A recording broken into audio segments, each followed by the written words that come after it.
That means कि सारे organisms में ऑक्सीजन प्रेजेंस नहीं होते हैं। जब तुम विग्रस एक्सरसाइज करते हो तो तुम्हारे मसल्स में ऑक्सीजन का कमी आ जाता है, जिसके कारण से लैक्टिक एसिड बनता है। बहुत सारे बैक्टीरिया में हमारे पास अल्कोहल का फॉर्मेशन होता है, जिसको बोलते हैं अल्कोहलिक फर्मेंटेशन। प्रेजेंस हो या ऑक्सीजन एब्सेंस हो, डजंट मैटर, ये हमारा साइटोप्लाज्म में एक प्रोसेस जरूर होगा जिसको बोलते हैं ग्लाइकोलाइसिस। मतलब कि जितना भी दुनिया में ऑर्गेनिजम है सबके अंदर ग्लाइकोलाइसिस होता है। साइटोप्लाज्म में हमारे पास ये प्रोसेस होता है। सिर्फ रिस्पायरेशन का डायग्राम पूछे, रिस्पायरेशन क्या होता है, मैकेनिज्म पूछे, तो तुम अगर इतना डायग्राम बना दोगे तो एग्जामिनर खुश हो जाएगा, तुमको नंबर अच्छा से दे देगा। यहाँ से हम लोग रिस्पायरेशन के बहुत बेसिक कॉन्सेप्ट के ऊपर बात करते हैं। पूरा बेसिक से होगा, अगर तुमने कभी नहीं पढ़ा है फिर भी तुमको समझ में आ रहा होगा, क्योंकि हम लोग एक एक कॉन्सेप्ट को बहुत अच्छी तरीके से डिकोड करेंगे। तो रिस्पायरेशन हमारे पास जो वर्ड आया है वो उससे पहले हमारा ये वर्ड का ओरिजिन कैसे हुआ। दैट मीन्स कि हम लोग खाना जब खाते हैं तो खाना एक तरह का सोर्स ऑफ एनर्जी है। खाना हमारे लिए एक फूड है, ठीक है, समझ में आ गया। खाना जब हमारे लिए फूड है, एक सोर्स ऑफ एनर्जी है, तो खाना को हम लोग खाएं, हमारा बॉडी में खाना यूटिलाइज होता है, जिस प्रोसेस को बोलते हैं न्यूट्रिशन। और न्यूट्रिशन हमारे बॉडी में बहुत ज़रूरी है, जिसको हम बोलते हैं taking of food and utilizing in our body. ये जो यूटिलाइजेशन वर्ड आया है इसका क्या मतलब है, ये तुम्हारा सेकेंड प्रोसेस को जन्म दे रहा है, दैट मीन्स की रिस्पायरेशन। रिस्पायरेशन में होता क्या है कि हमारा food molecules indirectly break down होता है ऑक्सीजन के प्रेजेंस में, और फिर कुछ एनर्जी का प्रोडक्शन होता है जो एटीपी के फॉर्म में हमारे बॉडी में बनते हैं। ये जो हमारा एनर्जी प्रोड्यूस हो रहा है हमारे बॉडी में, बेस्ड अपॉन कि हमारा बॉडी में ऑक्सीजन प्रेजेंस है या एब्सेंस है, इसके हिसाब से हमारा बॉडी में प्रोडक्ट बनते हैं और अदर ऑर्गेन्स में ये परफॉर्म होते हैं। तो हमारे पास रिस्पायरेशन का जो तुमको डेफिनेशन एक लिखना है, जो तुम्हारा एग्जाम में अगर बोर्ड में आता है तो तुमको ये पता होना चाहिए कि हम लोग क्या करते हैं, ऑक्सीजन को लेते हैं। क्या करते हैं, ऑक्सीजन को लेते हैं।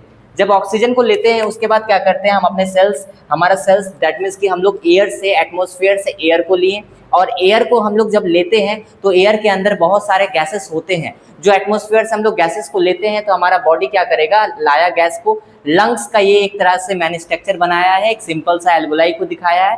तुम लोग को पता होना चाहिए कि जो हमारे बॉडी में रिस्पिरेटरी सिस्टम होते हैं, जितने भी बॉडी कॉम्प्लेक्स होते हैं उसके अंदर स्पेशलाइज रिस्पिरेटरी सिस्टम देखने को मिलते हैं। जो लोअर ऑर्गन्स होते हैं उसमें डिफ्यूजन से भी काम हो जाता है। तो अगर तुम्हारा क्वेश्चन ये आता है कि तुम्हारे बॉडी में डिफ्यूजन के थ्रू क्यों नहीं काम होता है, ऑक्सीजन क्यों नहीं एफिशिएंट मैनर में बना पाता है बॉडी, क्योंकि तुम्हारा बॉडी पहला तो कॉम्प्लेक्स ऑर्गेनिजम्स है।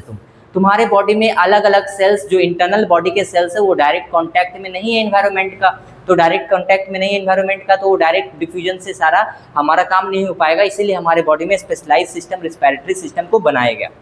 इसी तरीक़ा से अब हम लोग देख रहे हैं कि ह्यूमन रिस्पिरेटरी सिस्टम को हम लोग ने एक एग्जाम्पल से समझना है कि रिस्पायरेशन आखिर हो कैसे रहा है, फिर हम लोग धीरे धीरे इसके फर्दर प्रोसेस को समझेंगे। हमारे पास एयर एटमॉस्फेयर से अंदर गया, हमारे पास ये एल्वोलाई है, मैंने सिंगल एल्वोलाई को बनाया, दैट मीन्स की रिस्पिरेटरी सिस्टम को बनाया। तुम लोग को पता होना चाहिए हमारे बॉडी में कुछ ब्लड वेसल्स होते हैं। ब्लड वेसल्स 3 तरह के होते हैं, वेन्स होते हैं, आर्टरीज होते हैं, कैपिलरीज होते हैं। और तुमको ये भी पता होना चाहिए कि जितने भी वेन्स होते हैं वो हमारे पास, जैसे कि पल्मनरी वेन्स है या पल्मनरी आर्टरी है, तो जितने भी वेन्स है वो डीऑक्सीजनेटेड ब्लड को कैरी करते हैं, पर पल्मनरी वेन्स का एक्सेप्शन है, तो वो तुम फर्दर ट्रांसपोर्टेशन में और अच्छी तरीक़ा से समझोगे। आर्टरी हमारा क्या करता है, ऑक्सीजनेटेड ब्लड को कैरी करता है, वेन्स हमारा डीऑक्सीजनेटेड ब्लड को कैरी करता है। जो कैपिलरीज होते हैं उसका मेनली काम होता है गैसेस को एक्सचेंज करना। दैट मीन्स कि यहाँ पे अब हम बोल सकते हैं कि हमारे पास जरूर कैपिलरी होगा, जो हमारे पास क्या होगा, कैपिलरी होगा, जो क्या कर रहा होगा, गैसेस को एक्सचेंज करा रहा होगा। तो कैपिलरी हमारे पास ऑक्सीजन, यहाँ पे कुछ ऐसे कंडीशंस होते हैं, एक टर्म होता है पार्शियल प्रेशर। पार्शियल प्रेशर का हमारे पास मतलब होता है कि जो गैस का पार्शियल प्रेशर ज़्यादा होगा वो गैस अंदर आएगा, जो गैस का पार्शियल प्रेशर हमारे पास कम होगा वो बाहर चल जाएगा। मतलब सीधा सा लॉजिक समझना, जो हमारा किसी भी चीज़ का मूवमेंट होता है वो हाई से लो की तरफ जाता है। दैट मीन्स कि किसी भी चीज़ का मूवमेंट, अगर हमारे पास कोई भी गैस रूम में ज़्यादा है तो वो बाहर निकलना चाहेगा, है ना। मतलब कि सीधा समझना है कि हाई पार्शियल प्रेशर से लो पार्शियल प्रेशर की तरफ कोई भी चीज़ का मूवमेंट होता है। 760 mm ऑफ Hg पूरे एटमॉस्फेयर एयर का हमारे पास क्या पार्शियल प्रेशर है, जिसमें से ऑक्सीजन का हमारे पास 159 mm ऑफ Hg के आसपास होता है। अब तुम सोचो कि हमारे पास carbon dioxide 3.3 mm of Hg के आसपास है। सोचो कार्बन डाइऑक्साइड का मात्रा एटमॉस्फेयर में बहुत कम है एज कम्पेयर टू, पर फिर भी हम लोग बोलते हैं कि डिफॉरेस्टेशन नहीं करना चाहिए, क्योंकि कार्बन डाइऑक्साइड का जो मात्रा है वो बढ़ जाएगा, जिसके कारण से सर्वाइविलिटी पे प्रॉब्लम आ सकता है।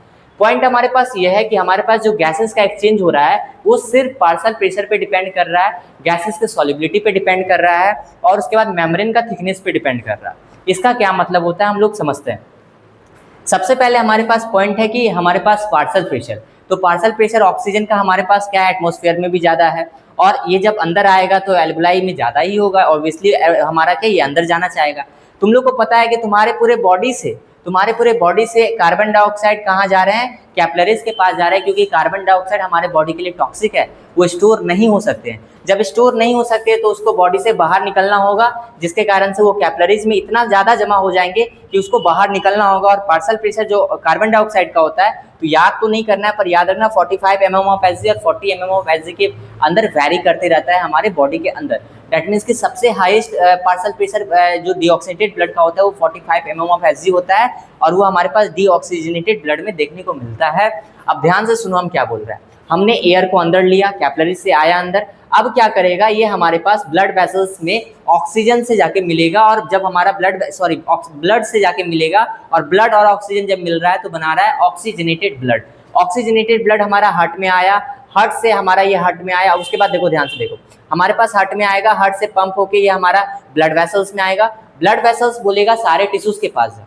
ब्लड वेसल्स क्या बोलेगा कि सारे टिश्यूज और सेल्स के पास जाओ। हमने बस एक टिश्यूज को बनाया है, एक ब्लड वेसल्स को बनाया है, एक कैपिलरी को बनाया है। This is only a teacher, that means कि ये हमारा बॉडी का एक एक चीज है। इस तरह हमारे बॉडी में मिलियन सेल्स और टिश्यूज प्रेजेंस है, जो जहाँ पे ये सारा प्रोसेस हो रहा है। क्योंकि हमारे एल्वुलाई तो हमारे पास 3 मिलियन प्रेजेंट है, लेफ्ट और राइट लंग्स मिला के, तो हमारे पास एल्वुलाई का ही नंबर बहुत सारा होता है। वहाँ पे बहुत सारे ब्लड वेसल्स होते हैं, dense network of blood vessels होता है। तो तुम्हारा क्वेश्चन भी आ सकता है कि तुम्हारे एनसीईआरटी में क्वेश्चन है हाउ गैसेस एक्सचेंज मैक्सिमाइज होता है, तो तुमको पता होना चाहिए एल्वुलाई होता है, उसका 3 मेम्ब्रेन होता है, जो आउटर मेम्ब्रेन को बोलते हैं सिंपल स्क्वामस एपिथेलियम, बीच वाला बेसमेंट मेम्ब्रेन, तीसरा होता है हमारे पास ब्लड वेसल्स। तो 3 मेम्ब्रेन का जो लेंथ होता है, जो थिकनेस होता है, लेस देन 1 mm होता है। तो सोचो 3 मेम्ब्रेन भी है, फिर भी लेस देन 1 mm की थिकनेस के बराबर है, इसीलिए हम बोलते हैं कि हमारा जो मेम्ब्रेन जो है वो बहुत पतला है।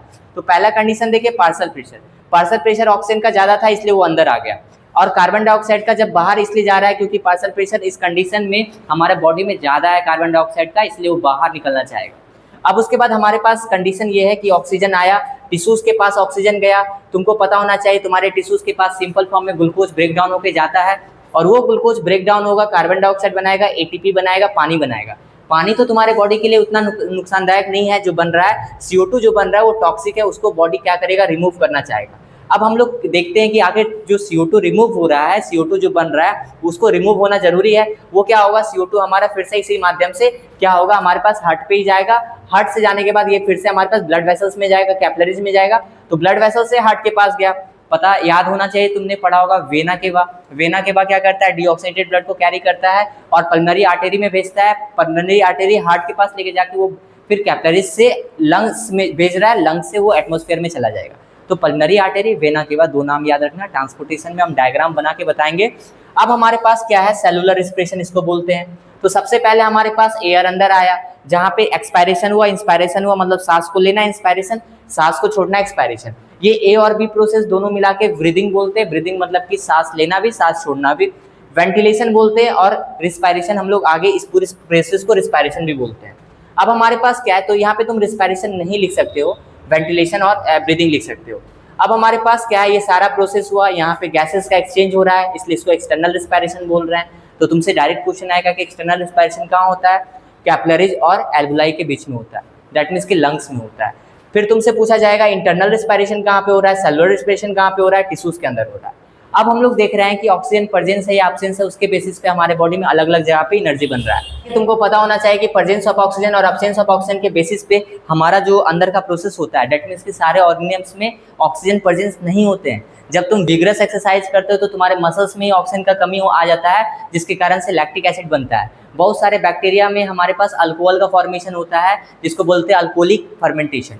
तो मेरे पास पॉइंट ये है कि हमारे पास ये क्या है, इनडायरेक्टली ब्रेक डाउन होता है किस चीज़ का, क्या ये केमिकल प्रोसेस को पढ़ रहा है। अब इस प्रोसेस को हम लोग डिटेल में पढ़ रहे हैं। खाना जो हमारे पास बॉडी में है उसमें क्या क्या हो सकता है, फूड में हमारे पास फैट्स हो सकता है, प्रोटीन हो सकता है, कार्बोहाइड्रेट हो सकता है। वो हमारे पास जो फैट्स है, कार्बोहाइड्रेट है, प्रोटीन है, वो ऑक्सीडाइज हुआ, ठीक है, यहाँ पे देख रहे हैं कि ऑक्सीडाइज हो रहा है। अब ऑक्सीडाइज होकर कार्बन डाइऑक्साइड बना रहा है, H2O बना रहा है, एनर्जी बना रहा है। अब हमको पता करना है कि केमिकल प्रोसेस दो तरह से हो रहा है। हो सकता है कि ऑक्सीजन प्रेजेंस होगा, हो सकता है ऑक्सीजन एब्सेंस होगा। अगर ऑक्सीजन प्रेजेंस हो या ऑक्सीजन एब्सेंस हो, डजंट मैटर, ये हमारा साइटोप्लाज्म में एक प्रोसेस जरूर होगा जिसको बोलते हैं ग्लाइकोलाइसिस। मतलब कि जितना भी दुनिया में ऑर्गेनिजम्स है सबके अंदर ग्लाइकोलाइसिस होता है। साइटोप्लाज्म में हमारे पास ये प्रोसेस हो रहा है। फर्दर हमारे पास ऑक्सीजन प्रेजेंस होगा तो प्रोसेस हमारा माइटोकॉन्ड्रिया के पास जाएगा, जिसको हम लोग power house of the cell बोलते हैं, और वहाँ पे एनर्जी बनेगा। कंप्लीट ब्रेकडाउन होगा ग्लूकोज का और ज्यादा एनर्जी बनता है भाई जिसमें ऑक्सीजन प्रेजेंस होता है और उसको बोलते हैं एरोबिक रिस्पिरेशन। तो तुम्हारा एग्जाम में डायरेक्ट आ सकता है एरोबिक और एनारोबिक के बीच में अंतर, तो तुम इसको नोट कर लो। और अब हम लोग और देखते हैं इन प्रोडक्ट क्या बनेगा, कार्बन डाइऑक्साइड बनेगा, पानी बनेगा। अब ये कहाँ होगा, साइटोप्लाज्म में शिफ्ट होगा। इनडायरेक्ट ब्रेकडाउन होगा ग्लूकोज का, मतलब कि एक तरह से बोल सकते हो इनकम्प्लीट ब्रेकडाउन होगा। इनडायरेक्ट तो हो रहा है, इसमें क्या होगा इनकम्प्लीट, इसमें कैसा हो रहा है कंप्लीट ब्रेकडाउन हो रहा है। कम एनर्जी प्रोड्यूस होगा, लगभग 2 ATP के आसपास प्रोड्यूस होगा। इन प्रोडक्ट अगर मसल्स में, अगर तुम विग्रस एक्सरसाइज करो, मसल्स में तुम्हारा एनर्जी बन रहा है, तो तुम्हारे पास लैक्टिक एसिड का फॉर्मेशन होगा। अभी इसको और हम लोग डिटेल में देखेंगे, डोंट वरी। बैक्टीरिया के बारे में बात करेंगे तो कार्बन डाइऑक्साइड बनेगा, इथेनॉल बनेगा। तो तुमको ये चीज़ पता होना चाहिए। डायरेक्ट सिर्फ रिस्पायरेशन का डायग्राम पूछे, रिस्पायरेशन क्या होता है, मैकेनिज्म्स पूछे, तो तुम अगर इतना डायग्राम बना दोगे तो एग्जामिनर खुश हो जाएगा, तुमको नंबर अच्छा से दे देगा, क्योंकि तुमको ये डायग्राम एक हाइपोथेटिकल डायग्राम था जो हम लोग देखे और ये उसका डेफिनेशन था। तो तुम इसका स्क्रीनशॉट ले लो, हम लोग आगे बढ़ते हैं।